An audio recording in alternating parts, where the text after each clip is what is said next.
মুখ্যমন্ত্রী মমতা বন্দ্যোপাধ্যায়ের বীরভূম জেলা সফর কর্মসূচিকে সফল করতে বীরভূম জেলা তৃণমূল কোর কমিটির চেয়ারপারসন আশিস বন্দ্যোপাধ্যায় তাকে আজকে বোলপুর তৃণমূল কংগ্রেস কার্যালয়ে জেলার বিধায়ক, ব্লক সভাপতি, টাউন সভাপতি সহ শাখা সংগঠন এবং অঞ্চল সভাপতিদের সঙ্গে প্রস্তুতি পর্ব নিয়ে বিশেষ আলোচনা করা হলো।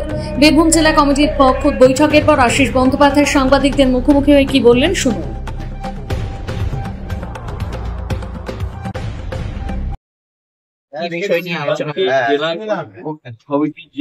বৈঠক হলো তাতে আমাদের মুখ্যত তিনটি বিষয়। এক হচ্ছে যে আপনারা সবাই জানেন যে আমাদের প্রতি বছর শহীদ দিবস পাশাপাড়ায় নানুর ব্লক তৃণমূল কংগ্রেস এবং মুখ্যত সভাধিপতি কায়ুল শেখ এইটা পরিচালনার দায়িত্ব নিয়েছেন এবং তিনি সেখানে এই সভাটা পরিচালনা করবেন। সেখানে আসার কথা আছে ধাকি এবং মলয়। শহীদ দিবসটা মর্যাদার সঙ্গে পালন।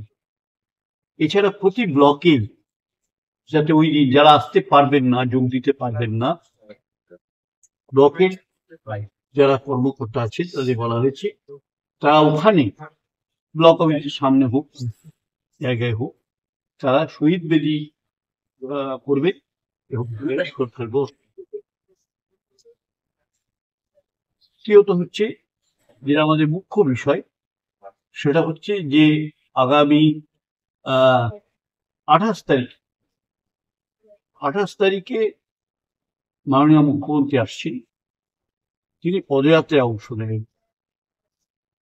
আপনারা সকালেই জানেন যে 21শে জুলাই মঞ্চ থেকেই বলেছেন তিনি যে বাংলা ভাষার আন্দোলন নানু দিবস থেকেই শুরু। তিনি আসছেন আগামী 28 তারিখে প্রশাসনিক বৈঠকের পরে পরেই তিনি পদযাত্রায় অংশ নেবেন।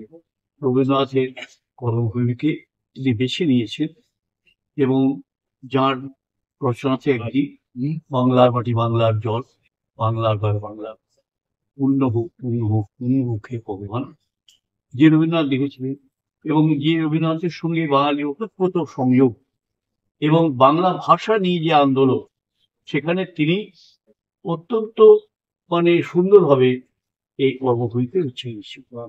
রবীন্দ্রনাথের কর্মভূমি থেকেই এই আন্দোলনের সূচনা হয়েছে এবং এটা আমরা মনে করি আমাদের গর্ব, আমাদের অহংকার যে মাননীয় মুখ্যমন্ত্রী এই আন্দোলনের সূচনা করছেন এই রবীন্দ্রনাথের কর্মভূমিতে। এখানে আমরা মনে করি যে এখানে তার সঙ্গে পদযাত্রায় অংশ নেওয়া এটা আমাদের গৌরবের, আমাদের অহংকার।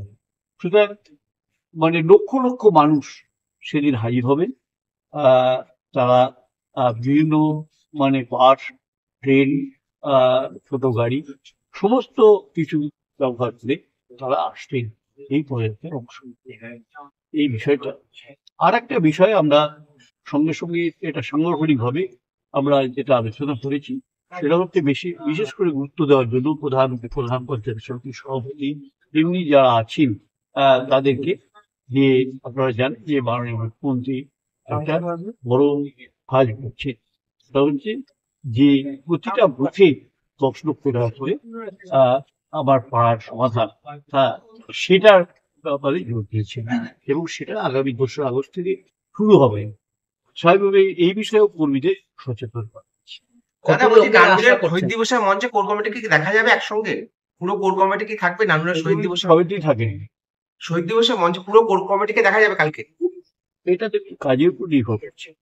ঠিক আছে, কোর কমিটি যাবে না তা তো নয় কেউ। আপনারা দেখছেন তো মিটিং গুলো তো সব কোর কমিটির সদস্য থাকছেন, অসুবিধা কি? কোর কমিটির যারা পারবেন তারাই যাবেন, যারা যেতে পারবেন না তারা তার ব্লকে শ্রদ্ধা। মুখ্যমন্ত্রী কোর কমিটির সাথে আলাদা করে কি বসতে পারেন? আমাদের কাছে কোনো সংবাদ, এটা আপনারা বলুন। আমাদের কাছে কোনো সংবাদ নেই।